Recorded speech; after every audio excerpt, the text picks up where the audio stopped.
Welcome to this month's economic update. I am Aaron from Monroe's My 98.3, and this is Doug Chafin from Monroe Bank and Trust, CEO. How you doing, Doug? Great, Aaron. Good to see you. Always again. a pleasure to see you every month for this economic update here. Okay. Now, we've always talked about this slow, steady process. What exactly does that mean, Doug? Well, if you go back to 2010, the unemployment rate in the U.S. was about 9.5%. For the state of Michigan is around 12.5%, and here in Monroe County it was at 13.5% in July of 2010. Since that time, the U.S. unemployment rate has dropped to 6.2%, for the state of Michigan 7.7%, and for Monroe County 8.1%. So a lot of improvement, not quite where we want to be from a traditional standpoint, but a dramatic improvement nonetheless. And what we really look at is a total number of employed workers. In the U.S., that's increased over that 4-year period by 8.6 million workers. For the state of Michigan, 230,000 workers have been added to the payrolls. And for Monroe County, 5,000 workers, which is a pretty nice improvement. So how about property values? What has happened over time there? We've talked about the slow, steady progress.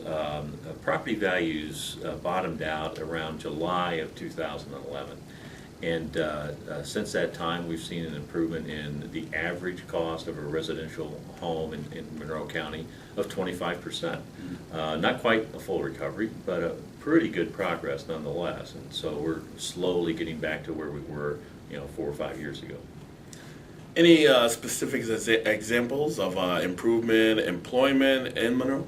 Sure. We've had a number of employers that have either added to their factory or improved workers, added to their workforce. I think of Global Engine in Dundee, and they continue to grow there as the demand for small engines improve in the U.S. We've got new businesses such as Ventower out of the Port of Monroe. They're operating at least 2 shifts, maybe 3 now. Gerdau Max Steel has added a number of workers. Big multi-million-dollar investment at that facility. I think of local companies like Monroe Environmental, who's actually doubled their workforce over the last 4 years due to their growth and redefinition.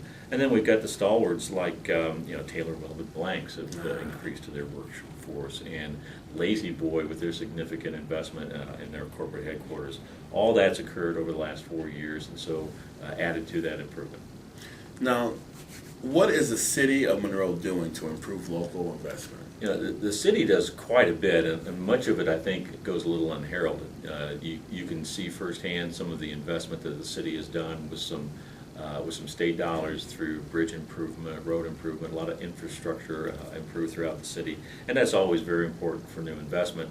There's the Port of Monroe, a very dynamic young man in Paul Lamar directing the Port of Monroe.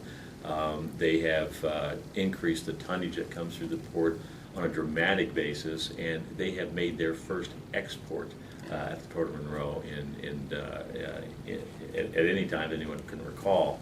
And I think more importantly, there's this great collaboration between the City of Monroe, the Monroe County Business Development Corporation, the Monroe County Economic Development Corporation, all really working on the same thing, and that's helped a lot.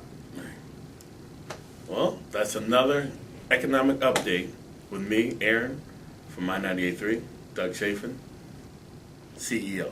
Thanks, Aaron.